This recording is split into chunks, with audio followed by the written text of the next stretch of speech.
Selamat malam, di sini saya akan menjawab beberapa pertanyaan yang telah diberikan oleh Pak dosen. Yang pertama, menurut Anda apa hakikat dan tujuan utama pembelajaran IPS di sekolah dasar? Jelaskan dengan bahasa Anda sendiri dan berikan contoh bagaimana tujuan tersebut diwujudkan dalam kegiatan belajar siswa di kelas. Jawaban saya, hakikat IPS SD membentuk pemahaman dan sikap sosial siswa berdasarkan pengalaman nyata. Tujuan utama membentuk warga negara muda yang cerdas, sosial, kritis, peduli, dan berkarakter Pancasila. Dan cara mengimplementasikannya, yang pertama melalui pembelajaran kontekstual, observasi, diskusi, simulasi, dan proyek sosial. Pertanyaan yang kedua, ruang lingkup materi IPS di SD serta peran dan fungsi mata pelajaran ini dalam membantu siswa memahami lingkungan sosialnya. Berikan contoh konkret yang bisa dilakukan guru untuk menumbuhkan kesadaran sosial siswa. Jawaban saya, ruang lingkup IPS di SD meliputi yang pertama manusia, tempat, lingkungan atau geografi sosial. Yang kedua, waktu, keberlanjutan, dan perubahan atau sejarah. Yang ketiga, sistem sosial dan budaya atau sosiologi antropologi. Yang keempat, kegiatan ekonomi dan kesejahteraan masyarakat atau ekonomi. Peran dan fungsi IPS.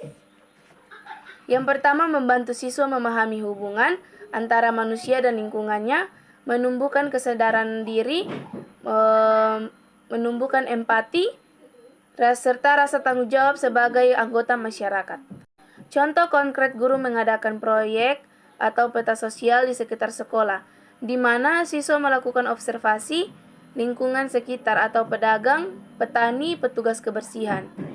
Ini menumbuhkan empati dan kesadaran tentang peran sosial orang lain. Yang ketiga, bagaimana perkembangan kurikulum IPS di Indonesia dari masa ke masa memengaruhi isi dan pendekatan pembelajaran IPS di SD. Jelaskan secara singkat perubahan yang paling menonjol hingga kurikulum merdeka saat ini. Jawaban saya, perkembangan kurikulum di Indonesia dan pengaruhnya di SD. Yang pertama, kurikulum pada tahun 1947 sampai 1968, di mana IPS belum berdiri sebagai mata pelajaran sendiri, dan pendekatan bersifat hafalan dan nasionalitis, menekankan pembentukan karakter bangsa. Yang kedua, kurikulum pada tahun 1975, di mana IPS mulai diakui sebagai mata pelajaran terpisah.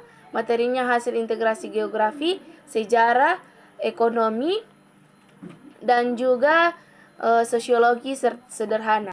Yang ketiga, kurikulum pada tahun 1984 sampai 1994, di mana mulai mengenal pendekatan spiral dan keterkaitan antar tema.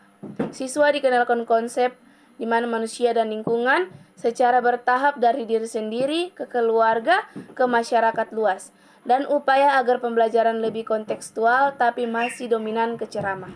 Yang keempat, kurikulum pada tahun 2006 atau KTSP, di mana guru diberi kewenangan merancang sendiri silabus dan bahan ajar. Pendekatan mulai bergeser ke student-centered learning dengan penekanan pada keterampilan sosial dan berpikir kritis.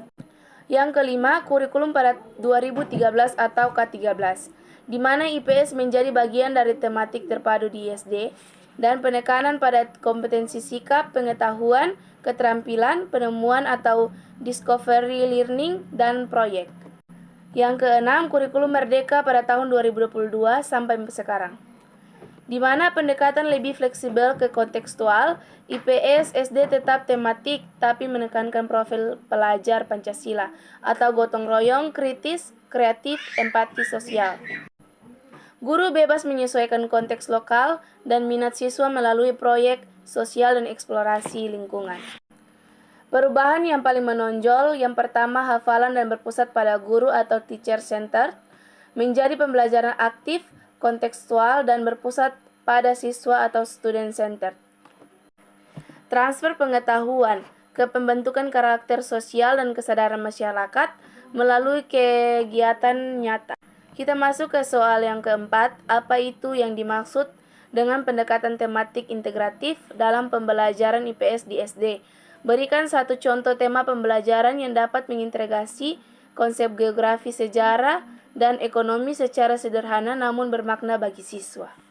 Jawaban saya, pendekatan tematik integratif adalah cara mengajar yang menggabungkan berbagai konsep IPS yang di dalamnya ada geografi, sejarah, dan ekonomi dalam satu tema yang dekat dengan kehidupan siswa, agar pembelajaran lebih bermakna dan kontekstual. Contoh tema kehidupan di sekitarku. Yang pertama, geografi, mengenal kondisi dari peta lingkungan sekitar. Yang kedua, sejarah, menelusuri asal-usul atau sejarah daerah tempat tinggal.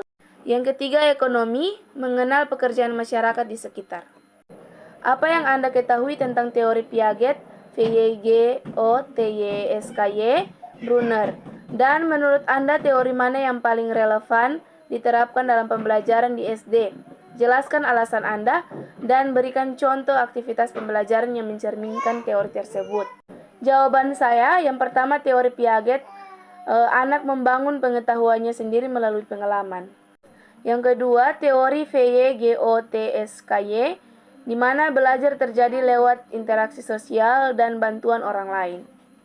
Teori yang ketiga adalah Brunner. Anak belajar terbaik bila menemukan sendiri konsep melalui eksplorasi. Teori yang paling relevan di SD yaitu VYGOTSKY. Karena anak SD sangat terbantu lewat interaksi sosial, diskusi, dan bimbingan guru. Aktivitas yang paling mencerminkan adalah proyek kelompok atau di mana bisa melakukan pasar mini.